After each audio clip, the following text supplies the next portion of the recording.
अस्सलाम वालेकुम नाज़रीन, आप देख रहे हैं हमारा प्रोग्राम हेल्थ टॉक और मैं हूं आपका मेज़बान मोहम्मद हसनैन खान। नाज़रीन, हर वीकेंड पर हम आपके लिए हेल्थ से मुतालिक प्रोग्राम लेकर आते हैं जिसमें कलेक्टिवली तमाम इश्यूज़ पर बात होती है, लेकिन हमारा एक टॉपिक ज़रूर होता है और कोशिश करते हैं कि ज़्यादा से ज़्यादा उस टॉपिक पर बात करें। और जो भी सवालात हम हमारे सोशल मीडिया हैंडल्स पर हमसे शेयर करते हैं, पूरी कोशिश करते हैं कि उन तमाम सवालात का जवाब आप तक वापस पहुँच सके। आज हमारे साथ डॉक्टर विशिष्टा राज हमारे साथ मौजूद हैं। बहुत शुक्रिया मैम, आपने प्रोग्राम के लिए वक्त निकाला। और पूरी कोशिश करेंगे कि जितने सवालात हमारे पास हैं उसका आप कलेक्टिवली बहुत जामे अंदाज से जवाबात दें। सबसे पहले हम बात कर लेते हैं, आज का हमारा जो टॉपिक है वो बड़ा मुख्तलिफ है। 3-4 टॉपिक्स को आज के प्रोग्राम में हम कवर करने जा रहे हैं। फिजियोथेरेपी है, बच्चों के मसाइल हैं, पीट्स कंसल्टेशन है, और जो लोग कार्डियोलॉजी से मुतालिक सवालात रखते हैं उनके जवाब भी लेंगे। दिल के अमराज काफ़ी ज़्यादा अब हम देख रहे हैं कि बढ़ते जा रहे हैं, एक फिनोमिना बन गया है, और हर एक में से 3 में से एक फ़र्द जो है वो दिल का किसी ना किसी मर्ज़ का जो है वो शिकार होता जा रहा है। फ़िज़ियोथेरेपी भी एक वास्ट टॉपिक है, हमें पता नहीं होता हम इस तरह के मसले का शिकार होते हैं, पेन्स हमें होते हैं, लेकिन जो है हम डॉक्टर से कंसल्ट नहीं करते, कोशिशें करते हैं घर में जो है वो नॉर्मल कोई टोटका कर लेंगे और ठीक हो जाएंगे, 2-3 दिन देखने को उसको तरजीह देते हैं, लेकिन वो मसला साथ साथ बढ़ता ही चला जाता है। और कोशिश हमारी ये होनी चाहिए कि किसी एक्सपर्ट्स को ज़रूर कंसल्ट करें, किसी कंसल्टेशंस उससे लें और मालूम करें कि मसला है क्या। अगर वो मसला आप बढ़ने से नहीं रोकेंगे तो वो मज़ीद बढ़ता जाएगा और आपको परेशान करता जाएगा। डॉक्टर साहबा हमारे साथ मौजूद हैं। डॉक्टर साहबा, सबसे पहले तो फिजियोथेरेपी से मुतालिक बात कर लेते हैं। फिजियोथेरेपी बड़ा आम मसला होता जा रहा है, जिस तरह की हमारी सड़कें हैं, हमारी ट्रैवलिंग इतनी ज़्यादा बढ़ गई है, ख़ास तौर पे बाइकर्स जिस तरह से हम लोग ट्रैवल करते हैं, तो हमें आम रूटीन में मालूम नहीं होता, दर्द होता है, कमर में दर्द, लेग में दर्द, शोल्डर जो है वो डिसलोकेट हो जाता है, लेकिन हम कोशिश करते हैं कि घर में उसको ठीक कर लें। आप क्या समझती हैं कि इसकी प्रॉपर कंसल्टेशन होनी चाहिए, डॉक्टर से रिजू करना चाहिए? बेसिकली हमारे यहाँ पर इतनी अवेयरनेस नहीं है फिजियोथेरेपी की। कुछ इंस्टीट्यूट्स के बाद अच्छा है, डॉक्टर्स को अवेयरनेस है। कुछ डॉक्टर्स ऑर्थोपेडिक्स खुद एक्सरसाइजेज गाइड कर देते हैं पेशेंट्स को। दे डोंट प्रिस्क्राइब कि आप जाएं और फिजियोथेरेपी करवाएं। तो उन डॉक्टर्स को चाहिए कि वो हमारे पास भेजें ताकि अवेयरनेस बढ़े। Like if we see abroad के अंदर, तो they have proper physiotherapy sessions. The first session they give, they just communicate with the patient, because जब तक हमें पता नहीं चलेगा कि हमारे पेशेंट को क्या है, हम उसकी आगे ट्रीटमेंट प्रोटोकॉल नहीं बना सकते। बट हमारे यहाँ पेशेंट पे करता है तो दे वांट्स कि फर्स्ट सेशन में हमारी ट्रीटमेंट स्टार्ट होनी चाहिए। तो इन द फर्स्ट सेशन हम उन्हें पेन मैनेजमेंट देते हैं। उसमें हम उनका जस्ट पेन मैनेज करते हैं, जिसमें हम टेंस और हॉट पैक वगैरह दे देते हैं ताकि हमारा पेशेंट सेटिस्फाई हो जाए। हमारे यहाँ पर पेशेंट सेटिस्फाई करने के लिए एक यूज पेन है। बट अगर इफ़ वी टेक अब्रॉड, कुछ ट्यूटर्स आते हैं हमें लेक्चर वगैरह देने के लिए, तो उनका माइंड और हमारा माइंड बिल्कुल डिफरेंट है। उनकी जो एक्सरसाइज प्रोटोकॉल्स वगैरह हैं, दे से कि पाकिस्तान से हमारा क्वाइट डिफरेंट है। तो वी वांट कि इन पाकिस्तान भी हमारा वही रजीम बनना चाहिए जो अब्रॉड में है। और मैम, जिस तरह की आप बात कर रही हैं, क्या पाकिस्तान उस कैलिबर पे, या हमारे यहाँ जिस तरह का इलाज होता है, क्या हम उस कैलिबर पे मौजूद हैं जिस तरह का बाहर इलाज होता है और जिस तरह की सर्विसेज हम अपने लोगों को प्रोवाइड कर रहे हैं? ख़ास तौर पे अगर कराची की बात करूँ तो क्या कराची में इस तरह की सर्विसेज प्रोवाइड की जा रही हैं? यस, एग्जैक्टली कि पाकिस्तान में I am a graduate of Dow University. तो हमारे डाव में तो हमारे पास वो सारी फैसिलिटीज़ हैं जो हम देखते हैं कि अब्रॉड में यूज़ होती हैं।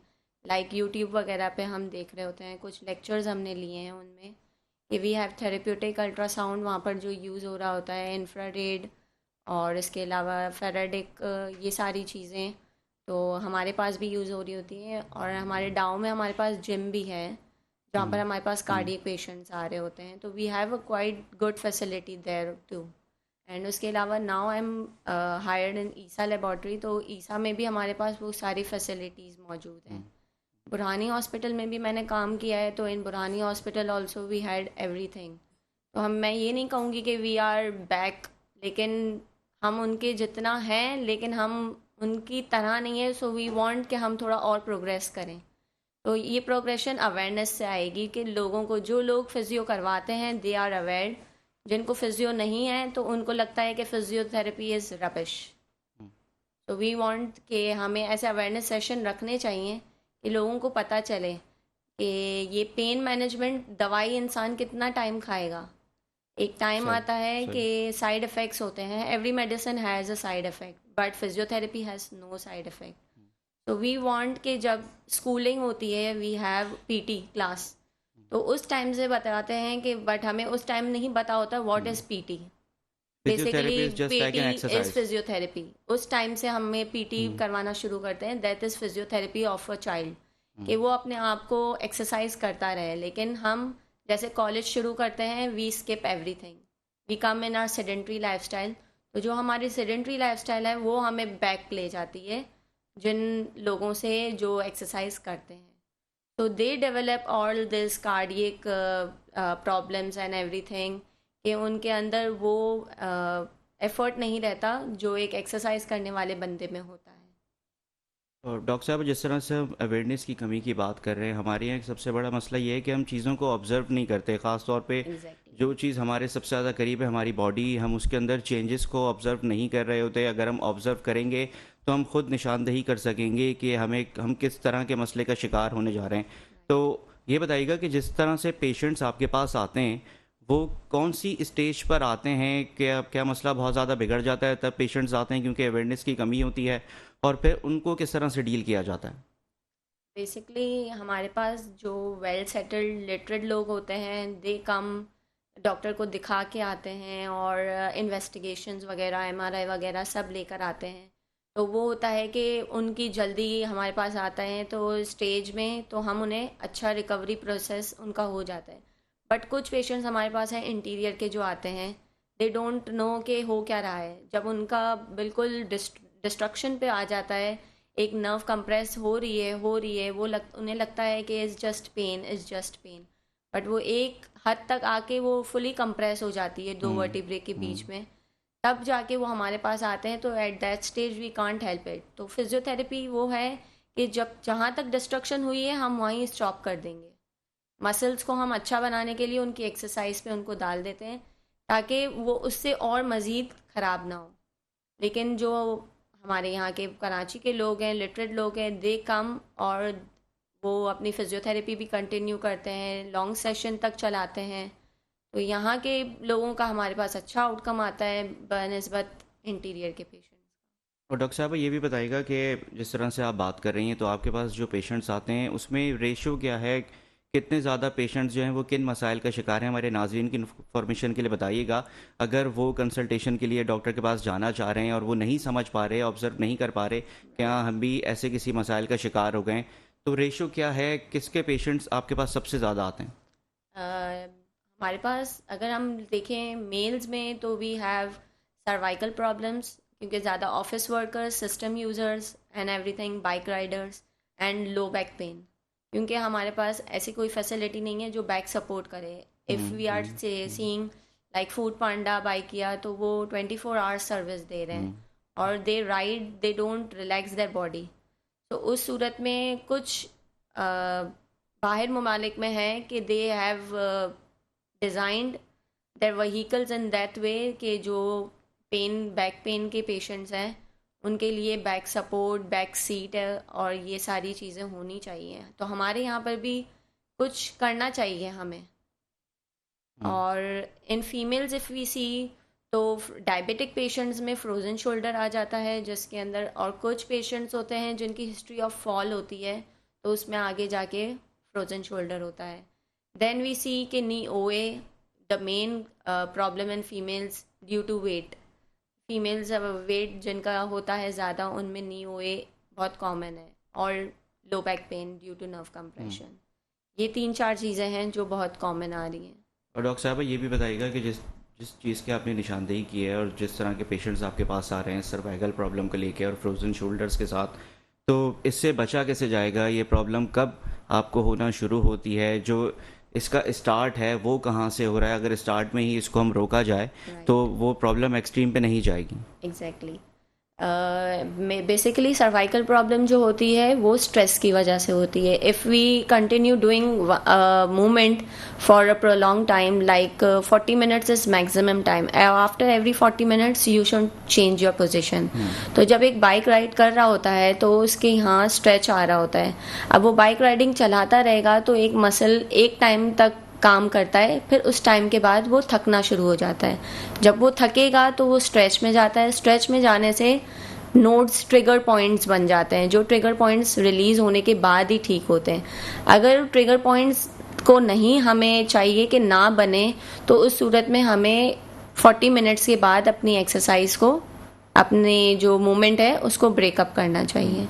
Then comes if you are doing these movement and आप राइडर हैं, आप सिस्टम यूज़ कर रहे हैं, मोबाइल आजकल ऑनलाइन जॉब्स वगैरह जो लोग कर रहे हैं, सो दे शुड प्रिवेंट के दे हॉट पैक ले लें। अगर हॉट पैक जैसे गर्म पानी करके, जैसे हम ज़्यादा इंटीरियर के पेशेंट्स को यही बता रहे होते हैं कि they don't have these facilities of hot pack and all, तो वो गर्म पानी करके और पानी की बोतल में डाल के तौलिया लपेट के वो अपनी पूरी जितनी भी है उस तरफ हीट थेरेपी करते हैं। देन कुछ एक्सरसाइजेज हैं, हम उन्हें बता रहे होते हैं कि अपना पोस्चर, मेन आता है बंदे का पोस्चर, कि वो किस पोजीशन में राइड करते हैं। लाइक हम ऑटो वगैरह में जाते हैं तो कुछ ड्राइवर्स को हम देख रहे होते हैं कि वो यूं बैठ के चला रहे होते हैं एक साइड पे, तो वो एक साइड पे चला रहे हो तो दूसरी साइड पे इफेक्ट पड़ रहा होता है, तो ये दूसरी साइड उनकी काम नहीं कर रही थी।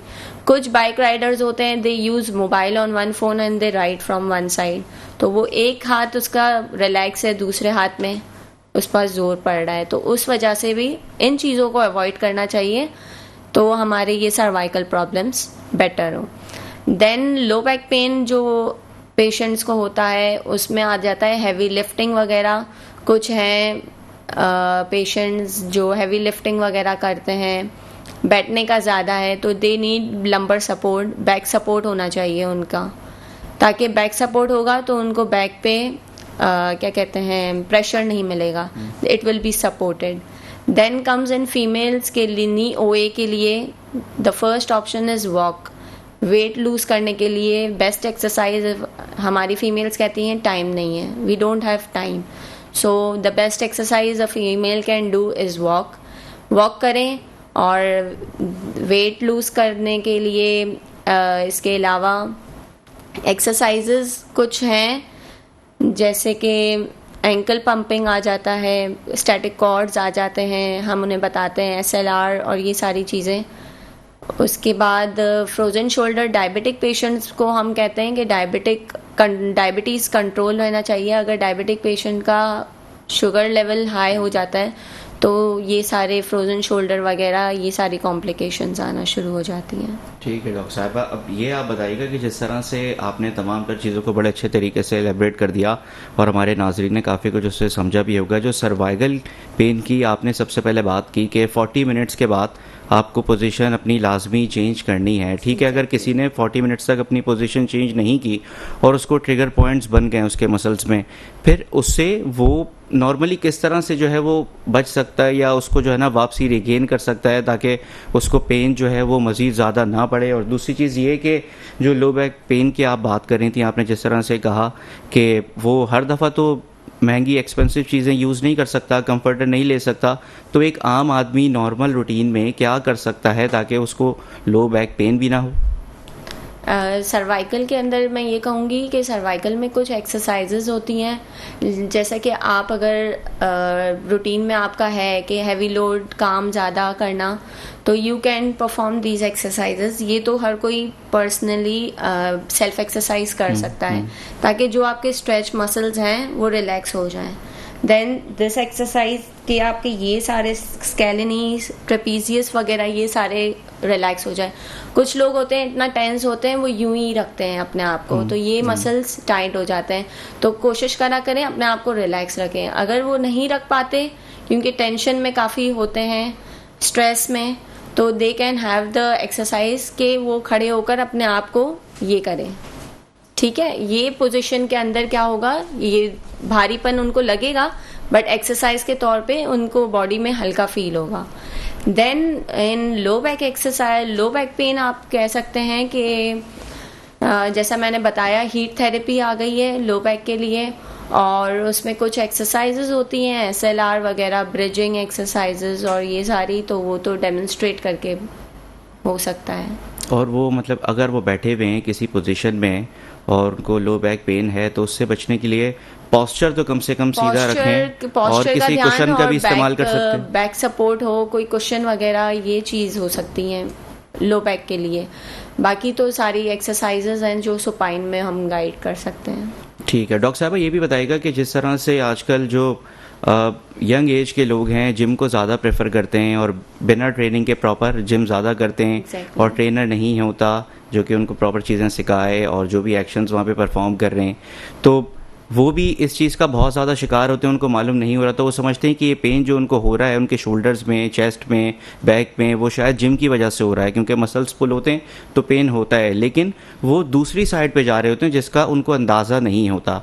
ये सवाल मैं आपके लिए छोड़े जा रहा हूँ, ब्रेक से जब वापस आएंगे तो आप इसका तफसीली जवाब दीजिएगा। नाजरीन, आपने कहीं नहीं जाना, एक बहुत इंपॉर्टेंट सवाल मैंने डॉक्टर साहबा के लिए छोड़ा है, ब्रेक से वापस आएंगे तो इसका जवाब लेंगे। Stay with us. Welcome back नाजरीन, बात हो रही थी फिजियोथेरेपी के हवाले से। डॉक्टर विशिष्टा राज हमारे साथ मौजूद हैं और आपको तमाम तर मसाइल से आगाह कर रहे थे। जाते हुए मैं एक सवाल छोड़कर गया था कि यंग एज के लोग काफ़ी जिम को प्रेफर करते हैं, लेकिन साथ में वो एक प्रॉपर ट्रेनर नहीं लेते, ट्रेनिंग के बगैर जिम करना शुरू कर देते हैं, जिसकी वजह से वो फिजियोथेरेपी के काफ़ी सारे मसाइल का शिकार हो जाते हैं जिसका अंदाज़ा उनको ख़ुद भी नहीं हो रहा होता। और वक्त गुजरने के साथ साथ फिर जब वो प्रॉब्लम सिवियर हो जाती है तो फिर उनको मजबूरन डॉक्टर से कंसल्ट करना पड़ता है। डॉक्टर साहबा से पूछते हैं इस बारे में। डॉक्टर साहबा, जिस तरह से जिम आजकल किया जा रहा है, और जिम सिर्फ अपने आप को नॉर्मल डाइट के लिए नहीं किया जा रहा, बॉडी बिल्डिंग के लिए किया जा रहा है और बॉडी को प्रॉपर मेंटेन करने के लिए किया जा रहा है, लेकिन उसके अंदर हम काफ़ी सारी चीज़ें जो है ना वो नज़रअंदाज कर देते हैं। ख़ास तौर पे फिजियोथेरेपी के हवाले से हम बहुत सारे बॉडी पेन्स का शिकार हो जाते हैं, लेकिन हमें लग रहा होता है कि जिम करने की वजह से मसल्स पुल जो हुए हैं उसका पेन है। तो आप क्या समझती हैं कि वो प्रॉपर ट्रेनिंग के साथ होना चाहिए? बेसिकली एक कोच होना चाहिए। Every gym should have a coach, ताकि वो गाइड कर सके कौन सी एक्सरसाइजेस कौन से मसल के लिए है। जहाँ ट्रेनर नहीं होते तो बस वो पेशेंट जैसे क्लाइंट्स होते हैं, दे सी कि ये बंदा ये एक्सरसाइज कर रहा है, so they start doing, but they don't know कि ये मेरे लिए बेनिफिशियल है या नहीं है। लाइक बॉडी बिल्डर्स वगैरह हैं तो उनको पता होना चाहिए कि अगर ट्रेनर होगा तो वो उन्हें गाइड कर सकेगा कि कौन सी एक्सरसाइजेज आपके लिए बनी हुई है, कौन सी एक्सरसाइज नहीं है। लाइक कुछ पेशेंट्स होते हैं वो वेट लूज करने के लिए आते हैं, but they don't have guidance के ये वेट लूज की एक्सरसाइजेज है या वेट गेन की एक्सरसाइजेज है, तो a trainer guides in that sense. और डॉक्टर साहब ये भी कमेंट कीजिएगा कि एक बॉडी तो हमारी है जो हमें बाहर से नज़र आ रही है, उसको मेंटेन करने के लिए तो हम बहुत सारी एक्सरसाइजेज भी कर रहे हैं, सप्लीमेंट्स भी ले रहे हैं, और एक बॉडी हमारे अंदर है जो हमारे निज़ाम को चला रही है, उस पर हमारा ध्यान नहीं होता, उस पर हम तवज्जो नहीं देते। और एक्सरसाइज अगर हम करते हैं तो बॉडी बिल्डिंग के लिए करते हैं, लेकिन हम जिस तरह से आप समझें कि अंदरूनी मसाइल का शिकार हो जाते हैं, उसके लिए हमें क्या करना है? हमारा वो कोलेस्ट्रॉल बढ़ता जा रहा है जिसकी वजह से हम कार्डिक मसले की तरफ बढ़ते चले जा रहे हैं, उसके लिए क्या एक्सरसाइजेस करनी होंगी? बड़ी लेज़ी हमारी ये कौम है, हम अपने काम तो कर लेते हैं लेकिन हमारी सेहत पे हमारा कोई ध्यान नहीं होता। बिल्कुल, एग्जैक्टली। तो यहाँ पर ये कहना चाहूँगी कि if a person like you told कि हम अंदरूनी अपनी जैसे बॉडी है उसकी सेहत पे कोई काम नहीं कर रहे होते हैं। बेसिकली मैंने आपको जैसे बताया स्कूल लाइफ में हमें पीटी करवाते हैं, उसके बाद we leave everything and then we हमें जैसे अर्न करना है, हमने पढ़ना है, कुछ बनना है, बस हमारा माइंड ये सेट होता है। तो यहाँ पर यही आता है कि एक्सरसाइजेस हमें इन सब से बचा रहा होता है, ये सारी चीज़ों से कि जो सेडेंट्री लाइफस्टाइल के अंदर आ जाती हैं कि वॉक नहीं कर रहा होता बंदा। आजकल लोग एलिवेटर का यूज़ कर रहे होते हैं तो उसमें भी हमारी कोई एक्सरसाइज नहीं हो रही। हाँ, जहाँ पर एलिवेटर ना हो तो बंदा थोड़ा चलेगा तो उसकी थोड़ी एक्सरसाइज होती है। देन वी हैव के आजकल लोग थोड़ा सा डिस्टेंस कवर करना होता है, they use their bikes but no people walk. तो यहाँ पर है कि लोगों को अपने लिए कुछ सोचना चाहिए, ये चीज़ें रखनी चाहिए कि we should do little movement और थोड़ी एक्सरसाइज करें ताकि हमें ये सारी प्रॉब्लम्स ना आए। और जो लोग ये एक्सरसाइज वगैरह करते हैं तो रिसर्च बताती हैं कि उनमें कार्डियक प्रॉब्लम्स और ये सारी चीज़ें कम होती हैं। एंड वी हैव के कार्डियक प्रॉब्लम्स के अंदर आ जाता है कि साइलेंट अटैक वगैरह आजकल आते हैं जो कोलेस्ट्रॉल बढ़ने की वजह से, यर डाइट भी हमारी मैटर करती है विथ एक्सरसाइज। कुछ लोग हैं वो एक्सरसाइज अच्छी करते हैं बट उनका डाइट प्लान अच्छा नहीं होता। तो यर एवरीथिंग मैटर्स, कि डाइट भी आपकी उस हिसाब की होनी चाहिए। तो जहाँ पर आपके पास जिम ट्रेनर होगा वो आपको डाइट प्लान भी बताएगा और आपका एक्सरसाइज प्लान भी बताता है। और डॉक्टर साहबा आजकल ये थॉट भी बहुत ज़्यादा है कि फ़र्स्ट स्टेप किसी भी काम के लिए वो काफ़ी मुश्किल होता है और इनिशिएट करना उसको मुश्किल हो रहा था। लोगों के जहन में प्लान होता है कि ठीक है जिम करेंगे, एक्सरसाइज करेंगे, लेकिन उसको इनिशिएट नहीं कर पा रहे होते क्योंकि उनके जहन में थॉट ये होता है कि प्रॉपर जिम हो, ट्रैक सूट हो, हैवी ट्रेडमिल करेंगे, हैवी एक्सरसाइज करेंगे, लेकिन वो ज़्यादा इतना ज़्यादा इम्पैक्ट, वो तो आप बताएंगे कि इतना ज़्यादा इम्पैक्ट वो प्ले करता है कि नहीं, क्योंकि एक अगर आप एक्सरसाइज करने जा रहे हैं तो उसको बिल्कुल स्टार्ट से शुरू करना होगा, बेसिक एक्सरसाइजेस करनी होंगी और उससे पहले भी आपको जो है ना वो कार्डियो करना होता है जिम में जाने के लिए, जो आपको रूटीन में लाता है, आपकी बॉडी को गर्म करता है। लोग उसको स्किप कर देते हैं और हैवी एक्सरसाइजेस की तरफ चले जाते हैं। नो, बेसिकली इट्स रॉन्ग, क्योंकि पहले हमें वार्म अप एक्सरसाइजेस करवानी पड़ती है पेशेंट को ताकि पेशेंट रिलैक्स हो जाए। जब वार्म अप एक्सरसाइजेज हो जाती हैं तो if a patient first time does exercise, चाहे वो जिम की हो या कोई पेशेंट कर रहा हो या कोई जिम में क्लाइंट कर रहा हो, तो first time exercises muscle soreness पैदा करती है। तो इसलिए हम पहले एक्सरसाइज से पहले हम वार्म अप एक्सरसाइजेस करवाते हैं ताकि पेशेंट और क्लाइंट की बॉडी एक्सेप्ट कर ले कि मैं करना क्या जाऊँगा, करने क्या जा रही हूँ या क्या करने जा रहा हूँ, ताकि बॉडी रिलैक्स रहे और एक्सरसाइज उसको अफेक्ट करे। जब हम ये वार्म अप एक्सरसाइजेस नहीं देते तो पेशेंट को सोरनेस होती है और पेशेंट को लगता है एक्सरसाइज से मेरा दर्द बढ़ गया है। सो यू आर राइट कि हमें वार्म अप एक्सरसाइजेस देनी चाहिए। और डॉक्टर साहबा एक सवाल मेरे पास आया है कि एक यूज़र ने सोशल मीडिया पे हमसे पूछा है कि आप जो बातें कर रहे हैं बड़ी अच्छी हैं, लेकिन एक नॉर्मल आदमी, एक आम आदमी जो मिडिल क्लास फैमिली से ताल्लुक़ रखता है, वो सारी चीज़ें अफोर्ड कैसे करेगा? फिज़ियोथेरेपी के लिए कंसल्टेशन कैसे लेगा? डॉक्टर्स के पास कैसे जाएगा? तो मैं चाहता हूँ कि आप उनकी अवेयरनेस के लिए बताएँ कि ये इलाज बिल्कुल मुश्किल नहीं है और इतना ज़्यादा महंगा भी नहीं है, क्योंकि अगर आप अच्छा खा सकते हैं, अच्छा पहन सकते हैं, तो अपनी सेहत का ख्याल रखने के लिए एक दफ़ा डॉक्टर को ज़रूर दिखा सकते हैं, अच्छी कंसल्टेशन भी ले सकते हैं। एक बेसिक लाइक कंसल्टेशन के हिसाब से इफ़ यू वांट, तो हम जैसे हमारी कंसल्टेशन कर रहे होते हैं इन बदर कमर्शियल, तो we will give complimentary consultation. First visit हम फ्री रख देंगे, then after that we will charge the patient. और इसके अलावा कंसल्टेशन के हिसाब से देखा जाए तो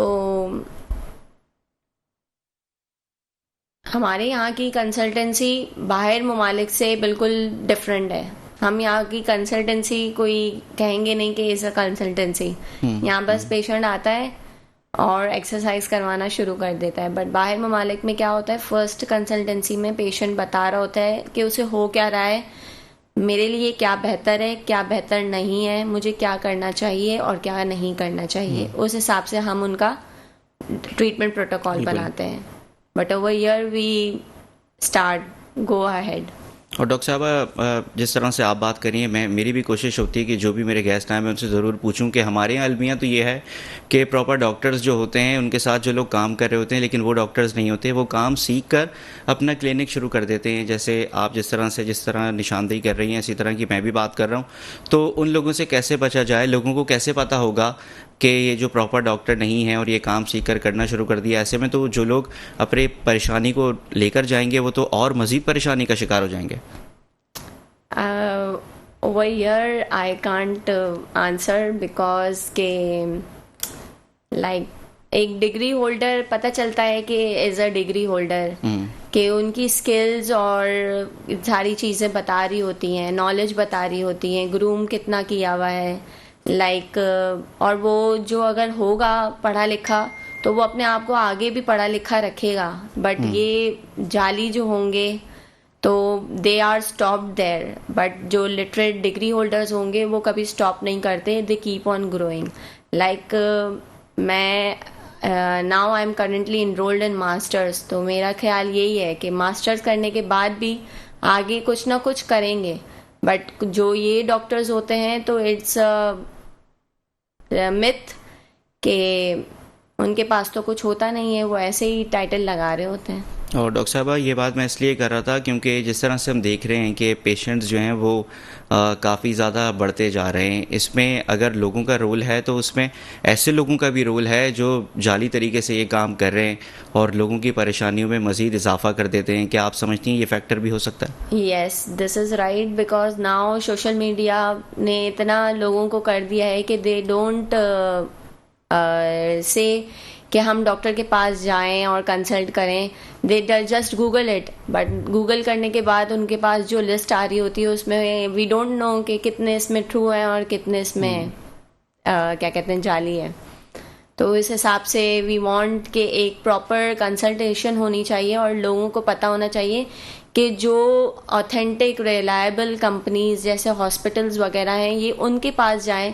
ऐसा नहीं कि ये गली मोहल्लों में जो डॉक्टर्स बैठे हुए हैं बेसिकली उनके पास ही हमें ये मिलता है कि जो डॉक्टर के पास कंपाउंडर होता है वही कंपाउंडर आगे जाके डॉक्टर के पास अब उसकी सीट पे बैठ रहा होता है। सो वी वांट कि इस हिसाब से कि ये ना हो, उनको अपने एथिक्स भी थोड़े रखने चाहिए और जो हकदार हैं उनको उनका हक देना चाहिए। चलें डॉक्टर साहबा आगे बढ़ते हैं और अब हम बात करते हैं पीड्स के हवाले से। जो न्यू बॉर्न बेबीज़ हैं और जो बच्चे हैं, सर्दियां भी आ रही हैं और कहा जाता है कि सर्दियां सबसे मुश्किल वक्त होता है न्यू बॉर्न बेबीज़ के लिए। तो ये बताइएगा कि अब जो सर्द मौसम आ रहा है और जो नए न्यू बॉर्न बेबीज़ हैं वो किस तरह के मसलों का शिकार हो जाते हैं, क्या क्या बीमारियां उनको लग सकती हैं, बुखार और कंजक्शन का हो जाना, अगर कोई हो भी जाए तो उससे किस तरह बचा जा सकेगा? कंजेशन वगैरह और चेस्ट प्रॉब्लम्स, ये सारे कफ वगैरह ये सारे बच्चों में आते हैं।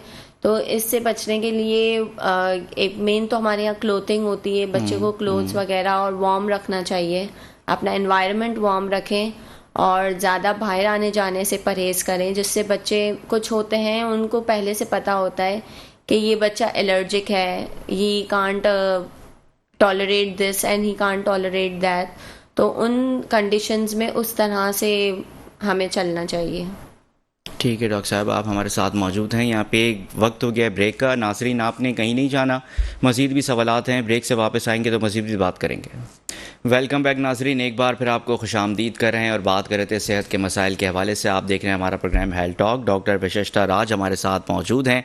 एक बार फिर आपका भी शुक्रिया। और डॉक्टर साहब बात कर रहे थे बच्चों के मसाइल के हवाले से, सर्दियों की, जिस तरह आप कह रही थी कि सर्द मौसम आ रहा है तो बच्चे कंजक्शन का भी शिकार हो जाते हैं और चेस्ट में जो होती है प्रॉब्लम वो भी उसका भी शिकार हो जाते हैं। एक मसला एक और भी है जो बड़ा अहम है, छोटे बच्चे होते हैं और जो नई माएँ होती हैं उनको लेना नहीं आ रहा होता और हाथ किस तरह से पकड़ें, गर्दन को किस तरह से होल्ड करें, और उसकी वजह से ये मामला भी फिजियोथेरेपी से मिलते हुए हैं।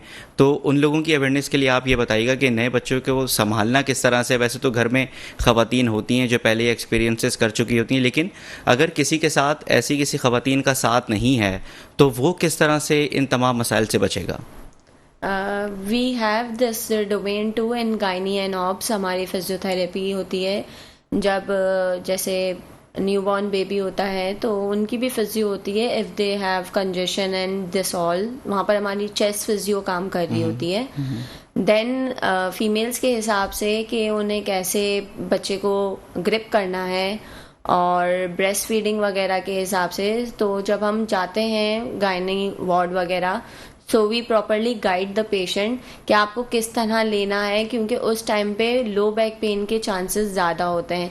क्योंकि फीमेल्स के अंदर होता है कि वो झुकने वाली एक्टिविटीज़ हम उन्हें अवॉइड करवाने के लिए हम उन्हें कहते हैं कि पिलो रखकर बच्चे को पिलो पे रखा करें, पिलो से लिया करें या ऐसा कोई गद्दा बड़ा रखें जिसमें उनको झुकने वाली मूवमेंट ना करनी पड़े।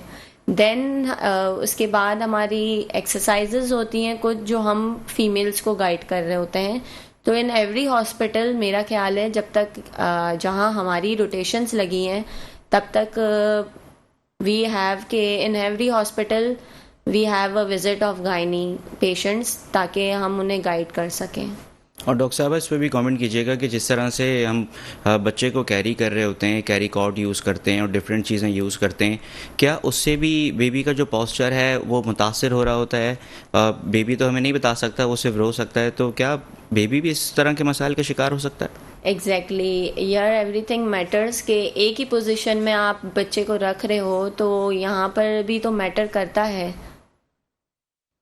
तो फिर आप क्या सजेस्ट करेंगी कि बेबी की पोजीशन भी 40 मिनट्स का ही फार्मूला होगा बेबी के लिए या उस बेबी के लिए तो ऐसा नहीं है कि 40 मिनट्स का फॉर्मूला बनेगा, लेकिन ये है कि एक बॉडी है उसमें भी मसल्स वगैरह हैं, बच्चे में भी, तो वो भी तो टाइट होते हैं, लेकिन उस कंडीशन को प्रिवेंट करने के लिए कि हमें मूवमेंट रखनी चाहिए, एक ही जगह पे नहीं स्टक रखना चाहिए। ठीक है डॉक्टर साहब, ये बताइएगा कि जिस तरह हम ऑफ द रिकॉर्ड बात भी कर रहे थे अभी ब्रेक में कि लोगों का सबसे बड़ा सवाल ये होता है कि इलाज बहुत महंगा है, इसलिए लोग जाना पसंद ही नहीं करते डॉक्टर्स के पास। तो आप क्या रिकमेंड करेंगी कि डॉक्टर्स के पास जाएं, और आप इस तरह का कोई अवेयरनेस प्रोग्राम आपकी जो लोकेलिटी है वहाँ पर आप कर रही हैं? Yes, basically, I am giving my service on Sundays in Prem Sagar Charitable Dispensary. So if any patients want to come, so they are most welcome. और ये बहुत ही मतलब उनके लिए काबिल Yes, बर्दाश्त होगा? yes, it's I will give them free service if they Free can't service. afford, but basically there we have 50 or 100 charge, and its location is opposite City Court, Swami Narayan Mandir. ये लोगों के लिए बड़ी अच्छी opportunity है, जिस तरह से डॉक्टर साहबा बता रही हैं। अगर लोग चाहें तो इस अपॉर्चुनिटी से फ़ायदा भी उठा सकती हैं। लेकिन डॉक्टर साहबा, जिस तरह से हमारा जो ये ग्राउंड बन गया है, इन्फ्लेशन इतनी ज़्यादा है, लोग परेशान हैं, तो आप भी दूसरे डॉक्टर्स को इनकरेज करेंगी कि लोगों के लिए इस तरह के प्रोग्राम्स रखें, जो भी आपका वीकली ऑफ डे होता है उसमें से कुछ घंटे निकाल के लोगों को फ्री सर्विस प्रोवाइड करें? उससे ये होगा कि लोगों का भी एतमाद थोड़ा मेडिकेशन की तरफ बहाल होगा। Exactly.